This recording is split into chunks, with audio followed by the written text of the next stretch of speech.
Bab 374. Diunggah oleh Baca Suara. Jangan lupa like dan subscribe, agar kami semangat unggah lebih banyak. TESSIAERALITH. Aku berdiri tak bernyawa, tak bergerak seolah lumpuh, mataku tak melihat saat pikiranku beralih ke dalam. Agrona berteriak, tetapi melalui darah yang mengalir di kepalaku, kata-katanya teredam seperti guntur di pegunungan yang jauh. Pria yang pernah menjadi temanku ini, aku mengabaikan perasaan yang mengganggu bahwa hampir setiap ingatan tentangnya terus menghindariku, telah mencoba membunuhku. Lagi, tapi yang lebih mengganggu dari itu, aku kehilangan kendali atas tubuh aku sendiri. Aku hampir membiarkannya menabrakku. Tapi tidak, itu tidak sepenuhnya benar, dia hampir membiarkannya menabrakku. Berombak dan penuh gejolak, pikiranku berpacu kembali sepanjang rentang pendek kehidupan baruku, dan aku menyadari dia selalu ada di sana, tersembunyi di dalam tubuh ini, terjerat dalam wasiat wali kayu tua. Berakar di dalam diriku. Dan dia mengambil alih. Hanya sesaat, tapi cukup lama untuk menunjukkan kepadaku bahwa dia lebih dari sekadar ingatannya. Tapi itu salah. Tubuh ini, Nico dan Agrona mengatakan bahwa itu milik seorang pejuang musuh, seorang putri, tetapi dia terluka dalam pertempuran, tubuhnya hidup tetapi pikirannya hilang. Bohong, selalu bohong. Sekarang setelah aku dapat sepenuhnya merasakan dia, tahu siapa dia, aku mengenali pemikiran ini sebagai miliknya, bukan milik aku, dan membungkamnya. Aku memikirkan bagaimana rasanya Agrona meredam ingatan, yang terus-menerus menggangguku di hari-hari pertama setelah reinkarnasiku. Mencapai perasaan ini lagi, secara naluriah aku membungkus kehendak binatang itu di mana, menciptakan penghalang peredam antara pikirannya dan pikiranku. Pikiranku adalah milikku sendiri, bukan milik orang lain, pikirku marah. Tidak ada balasan. Aku menarik napas dalam-dalam. Stadion berbau seperti tar dan abu dingin, membanjiri wewangian halus dari mana sekitar yang masih berantakan setelah pertempuran. Agrona melirik ke arahku, sedikit mengernyit. Di seberangnya, aku melihat, di tribune, deretan penonton, masih berlutut, beberapa tersungkur, jelas pingsan karena niat Agrona. Wajah-wajah yang bisa kulihat, yang cukup berani untuk mengangkat kepala mereka di hadapan penguasa tertinggi, adalah topeng ketakutan dan keheranan yang lelah.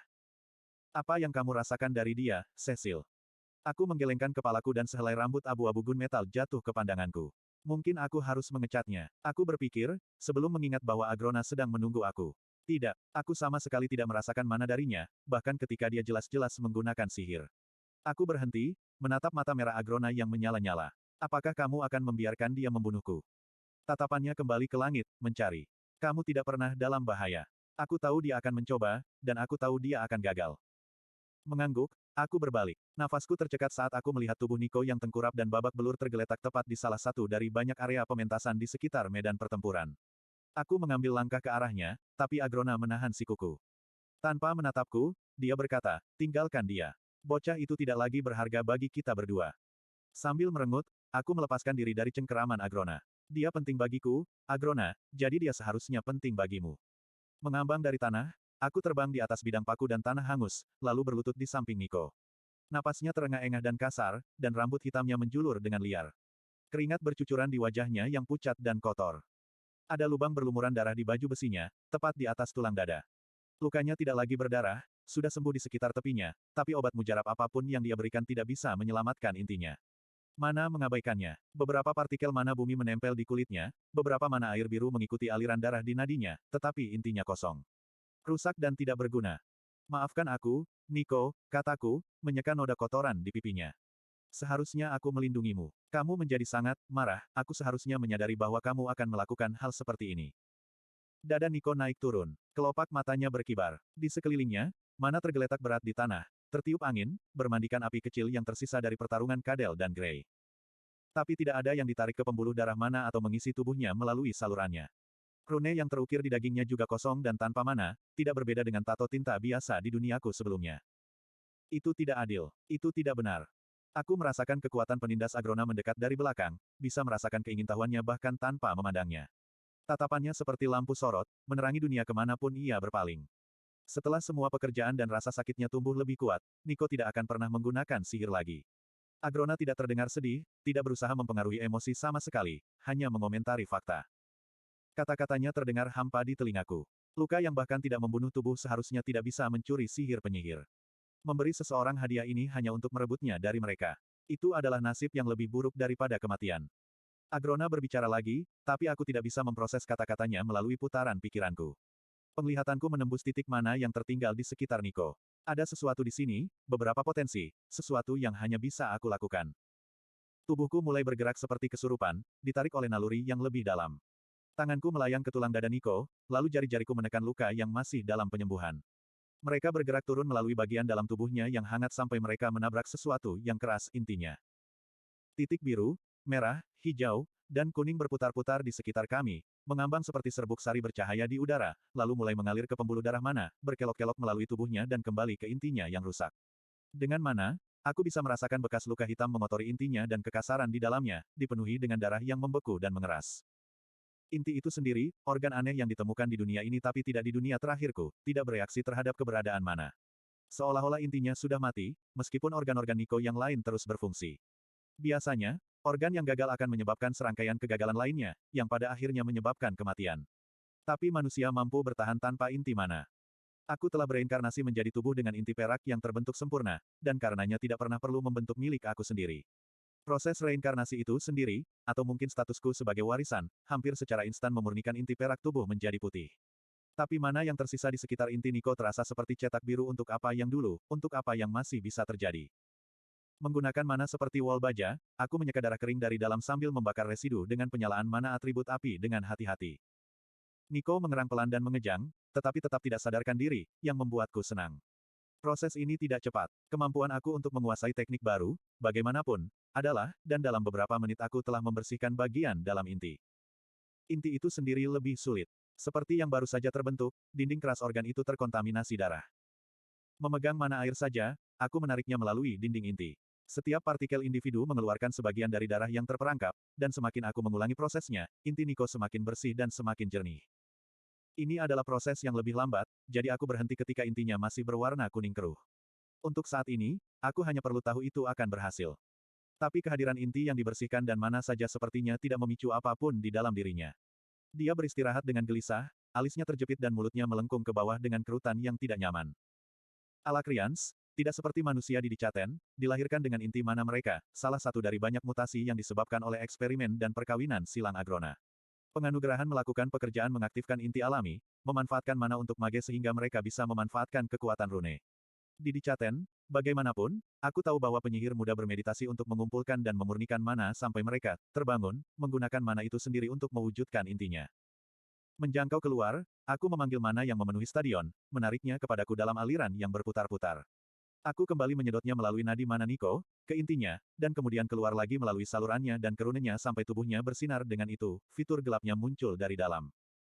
Aku mendengar para sabit kembali, tapi Agrona mengabaikan alasan dan dugaan mereka. Dia terfokus sepenuhnya pada aku, pikirannya menyelidiki aku dengan rasa ingin tahu. Aku abaikan. Perisai, yang selamat dari pertempuran, redup saat aku mencuri mana dari mereka. Artefak pencahayaan bertenaga mana berkedip dan padam. Artefak yang tertanam gagal. Aku berhenti hanya untuk menggambar mana langsung dari inti orang-orang yang menggigil dan ketakutan di tribun, jika tidak, mengambil setiap partikel mana yang bisa kujangkau dan menuangkannya ke Niko. Matanya berkedip-kedip terbuka. Cecilia. Dia mulai batuk. Aku melepaskan intinya dan perlahan menarik tanganku dari dadanya, dengan sembarangan menyeka darahnya di jubah perangku. Aku sudah melakukan bagianku, Niko. Aku butuh bantuanmu sekarang. Gambar mana, kendalikan itu. Bisakah? Bisakah kamu melakukan itu? Niko menarik napas dalam-dalam, tersedak, dan batuk lagi. Aku tidak bisa merasakannya. Mengambil tangannya, aku meremasnya cukup keras hingga terasa sakit. Anak-anak di benua lain dapat memanipulasi mana di tubuh mereka sebelum mereka membentuk inti. Pasti kamu juga bisa. Melihat kepercayaan diri meninggalkan tatapannya, aku mengucapkan kata-kata terakhir, mencoba menyalakan api di Niko. Gray mencapainya dalam tubuh anak berusia 3 tahun, bukan? Ngomong-ngomong dia tegang, aku yakin itu berhasil. Niko memelototiku, lalu memejamkan matanya. Detak jantung berlalu, lalu dua, lalu, mana yang telah kupadatkan ke dalam tubuhnya berdesir. Sebuah gerakan kecil pada awalnya, seperti angin sepoi-sepoi di atas permukaan kolam, tapi itu cukup untuk membuat aku tersenyum. Apa sebenarnya yang kamu lakukan? Agrona bertanya sambil membungkuk di sampingku dan meletakkan tangannya di antara tulang belikatku. Aku menjelaskan prosesnya sebaik mungkin, menjaga suara aku tetap rendah agar Niko bisa fokus. Tapi aku belum yakin apakah itu berhasil. Sekali lagi, kekuasaanmu atas mana bahkan mengejutkanku, kata Agrona, baritonnya yang bergemuruh hangat dengan pujian. Aku benar-benar percaya tidak ada batasan untuk kemampuanmu, Cecil. Dan aku minta maaf atas apa yang aku katakan sebelumnya. Aku terlalu cepat menyerah pada Niko. Tidak apa-apa, jawabku dingin. Karena aku tidak akan pernah menyerah padanya. Dan aku juga tidak akan membiarkanmu melupakan janjimu. Partikel mana di dalam inti Niko mulai berubah, tumbuh lebih cerah dan lebih murni. Salurannya juga terbangun, menarik mana yang baru dimurnikan ke dalam tubuhnya untuk membantunya pulih. Runenya diaktifkan dalam sekejap, satu persatu, seperti otot yang diregangkan. Mata Niko terbuka lebar. Senyum yang dia berikan padaku penuh dengan kelembutan dan keajaiban dan kebaikan tentatif yang kulihat dalam ingatanku tentang dia dari panti asuhan. Bagaimana? Aku meremas tangannya lagi dan menyadari vertigo dan mual yang sebelumnya kurasakan saat disentuh, beberapa sisa abstrak dari perasaan Tesia Eralit padanya, telah hilang. Aku mempertimbangkan untuk membungkuk untuk menciumnya, tapi kemudian teringat janji Agrona.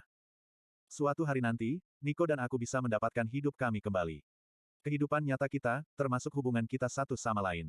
Tapi untuk saat ini, di tubuh ini, keintiman terasa seperti penodaan. Aku hampir menertawakan kekanak-kanakan dari pemikiran ini. Sungguh garis yang konyol untuk digambar, kataku pada diri sendiri. Apakah etis berperang di tubuh orang lain, tetapi tidak berbagi ciuman? Tapi kebenarannya adalah sesuatu yang lain. Sesuatu yang lebih kompleks, dan jauh lebih asing. Slot iklan. Kamu bisa pasang iklanmu di sini. Ini tidak akan seperti kehidupan sama sekali, aku memutuskan. Lebih seperti api penyucian. Meskipun aku tidak akan hanya menjadi senjata di gudang senjata Agrona, aku juga tidak bisa menjadi diriku sendiri, tidak juga, tidak selama aku memakai kulit ini.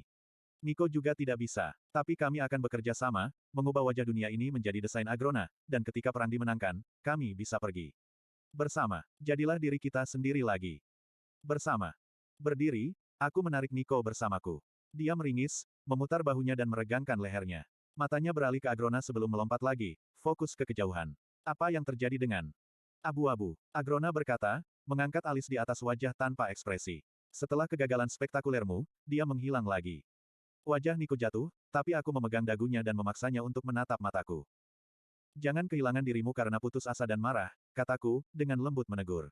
Aku butuh kamu. Jika kita ingin membunuh Grey, kita harus melakukannya bersama-sama. Arthur. Inti aku mengerang sebagai protes ketika aku menyelesaikan langkah dewa. Perut bergejolak, aku jatuh ke tanah, tubuhku menabrak karpet tebal jarum kering. Selama beberapa detik, aku hanya menatap dari belakangku. Kanopi tebal pohon cemara tinggi menghalangi langit. Batang-batangnya yang berwarna abu-abu kecoklatan menjulang tinggi di udara, dahan-dahannya yang tebal menyebar sampai mereka menjalin ke dalam milik tetangga mereka. Tanganku mencakar tanah di bawah, mengepalkan tanah ke telapak tanganku. Aku membanting tinju ke bawah, dan sekali lagi saat teriakan frustrasi keluar dari tenggorokanku. Aku tahu aku telah melakukan kesalahan. Tapi aku belum yakin apakah kesalahannya adalah mencoba dan gagal membunuh Cecilia, atau mencoba sama sekali. Sangat jelas bahwa dia bukanlah orang yang mati di pedangku di turnamen raja. Agrona telah melakukan sesuatu padanya, baik selama atau setelah reinkarnasinya. Ekspresi kebencian yang dia berikan padaku, bukan tatapan gadis tersiksa yang melemparkan dirinya ke senjata temannya untuk mengakhiri hidupnya. Tapi ada sesuatu yang lain. Aku hanya belum tahu apakah itu baik atau buruk. Tesia masih di sana. Dia telah mengambil alih tubuhnya, hanya untuk sesaat, cukup lama untuk memberitahuku. Aku bisa saja meraihnya, dewa melangkah pergi bersamanya. Tapi aku juga tahu bahwa Agrona tidak akan membiarkan itu terjadi. Sebuah beban ringan tiba-tiba menekan dadaku saat Regis muncul dalam bentuk anak anjingnya. Serigala bayangan kecil menerkamku dan mulai berpatroli di sekeliling tempat terbuka kecil yang baru saja kami munculkan. Terima kasih, pikirku padanya, belum bisa mengumpulkan energi untuk mengatakannya dengan keras. Untuk apa? Menyelamatkan pantatmu. Regis berhenti, memiringkan alis Lupin kecil. Bukan pertama kali. Tidak akan menjadi yang terakhir. Aku berhenti untuk mengumpulkan pikiranku. Itu juga, tapi karena membiarkanku bertarung melawan Kadel. Itu egois, bahkan berbahaya, tetapi itu adalah sesuatu yang perlu aku lakukan. Regis memberikan ejekan kecil dan terisak. Kamu memberitahuku. Jadi, kekuatan yang kamu gunakan itu. Aku sudah mengatakannya sebelumnya. Kekuatanku tidak sebanding dengan milikmu, pikir Regis tanpa basa-basi. Aku berlatih, tentu saja, tetapi aku juga menghabiskan banyak waktu untuk berpikir. Bermeditasi. Pemandangan Regis duduk di atas batu, mata tertutup, cakar bertumpu pada lututnya, bermandikan sinar matahari pegunungan yang sejuk membuat bibirku berkedut. Meditasi, ya. Hei, jangan tertipu oleh rangkaian gigiku yang cantik. Aku seorang intelektual, tapi intinya adalah, aku banyak memikirkan bagaimana aku bisa lebih menjaga kita tetap waras saat kamu memanfaatkan wawasan kamu ke dalam eter. Jadi, dengan membatasi penerapan penghancuran pada mantra tertentu. Aku berpikir, mengingat api ungu bergerigi yang menyarungkan pedang eterik. Tepat sekali, pikir Regis, lalu menegang.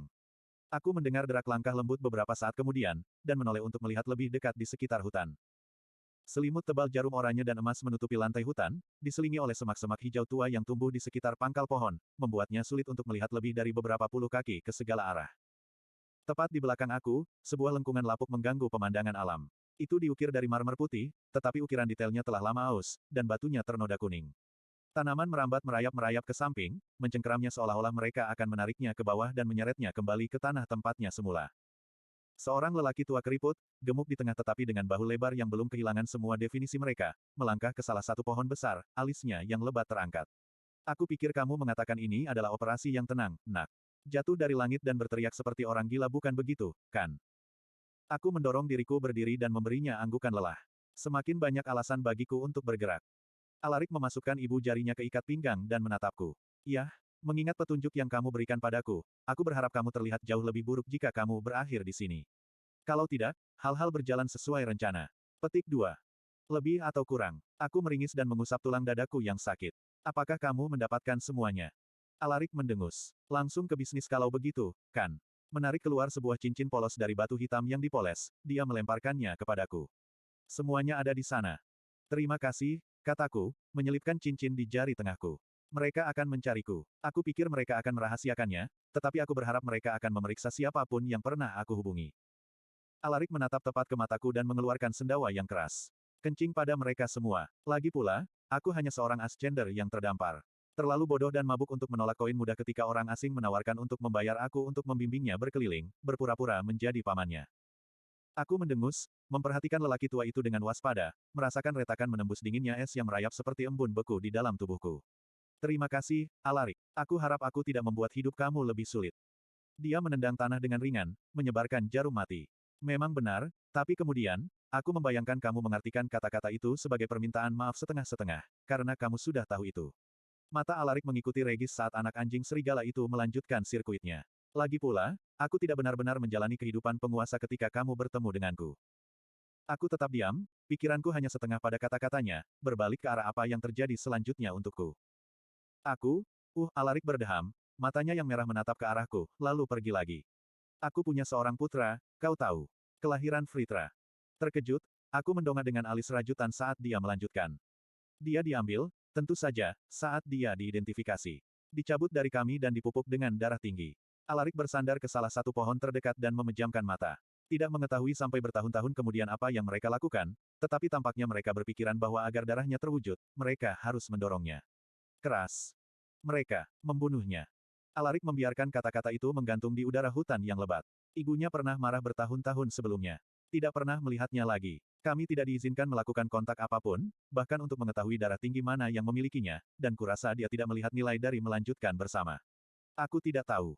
Regis datang untuk bergabung dengan kami, tampaknya puas bahwa kami, untuk saat ini, aman. Menggali catatan Asosiasi Ascenders dengan bantuan beberapa teman bertahun-tahun kemudian, ketika dia sudah cukup umur untuk melakukan pendakian. Tidak ada kecocokan sama sekali untuk anak laki-laki aku, jadi aku terus berjalan. Tidak tahu kenapa, sungguh. Alarik menggaruk janggutnya, di bawahnya tersembunyi senyuman sedih. Tapi itu menjadi semacam obsesi. Satu koneksi mengarah ke yang lain, dan akhirnya aku tahu ke darah tinggi mana dia dikirim. Mendapatkan diri aku mendaftar untuk melakukan pendakian dengan beberapa orang mereka. Membawa banyak minuman, membuat mereka berbicara. Bahkan tidak membutuhkan minuman itu. Mata Alarik sekarang jauh, menatap ke dalam jurang ingatannya. Bangga berbicara tentang bagaimana mereka mendorongnya. Didorong dan didorong. Mereka telah memupuk 3 manifestasi kelahiran Fritra, dia akan menjadi yang keempat. Tetapi, Alarik berhenti sejenak untuk membersihkan tenggorokannya lagi. Dia bangkrut. Meninggal ketika dia baru berusia 8 tahun. Diangkut ke Taegrin Cailum untuk dibedah dan diteliti. Pukulan yang cukup untuk darah, kata mereka. Ditelanjangi menjadi darah bernama, karena membunuh anakku. Angin sepoi-sepoi bertiup melalui pepohonan, dan binatang buas mana melolong di kejauhan, namun, keheningan yang berat menempel di udara saat kata-kata pelipur lara gagal terbentuk. Lagi pula, aku pernah menjadi anak laki-laki itu. Diambil dari keluargaku, dibesarkan pertama oleh Sylvia, lalu Eralit, orang tuaku tidak tahu apa yang terjadi padaku. Maaf, Alarik, kataku akhirnya. Dia menepis kata-kata itu dari udara dengan satu tangan sambil meraba-raba botolnya dengan tangan yang lain. Jangan, aku mengatakan ini kepada kamu sehingga kamu tidak pergi dari sini mengkhawatirkan aku, berpikir kamu telah membuat kekacauan besar dalam hidup aku. Selain itu, Alarik menyeringai. Di mana lebih baik untuk melepaskan beberapa setan batin aku daripada ke anak laki-laki yang mungkin tidak akan aku lihat lagi. Benar, aku tersenyum kembali, mengulurkan tanganku. Tanpa memedulikan, terima kasih untuk semua yang telah kamu lakukan untukku. Alarik mengambilnya. Kamu membayar dengan baik dan menawariku semacam neraka, aku tidak tahu, tujuan atau sesuatu, di usia tuaku. Suaranya yang serak menjadi serak. Kalau begitu, pergilah, Gray, sebelum sebuah skite menabrak kepala kita dan membuat seluruh cerita sedih ini menjadi sia-sia. Aku mengangguk, menjabat tangannya dengan kuat. Arthur, panggil aku Arta. Arthur, ulangnya pelan. Alisnya berkerut berpikir, dan matanya melirik ke arahku sebelum melebar. Seperti dalam. Lebih baik aku pergi, kataku dengan seringai geli. Benar. Alarik tertawa kaku, meraba-raba dengan token rahasia di tangannya sebelum menyentuhnya ke marmer. Dengan dengungan lembut, portal opalescent muncul di bingkai. Kamu akan kembali dari kemanapun kamu pergi. Aku tidak yakin, aku mengakui. Tapi aku berharap pada akhirnya aku akan melakukannya. Nah, ketika kamu melakukannya, lihat paman lama kamu Al. Dia bersandar pada bingkai portal dan menyilangkan tangan di atas perutnya. Kecuali aku sudah minum sampai mati, dalam hal ini, kamu terlalu lama. Regis berlari di sampingku saat kami mendekati portal, dan Alarik membungkuk untuk menepuk kepalanya. Jaga baik-baik anak itu, mengerti. Regis berputar, menggigit jari Alarik, lalu melompat kembali ke arahku. Buat kode tua itu, katanya, sedikit rengekan dalam suaranya. Aku memberikan senyum terakhir pada pemabuk tua itu. Selamat tinggal, Alarik. Dia mengedipkan mata. Sampai jumpa lagi, anak arti. Sambil menggelengkan kepala, aku menguatkan diri untuk apa yang akan datang dan melangkah ke portal.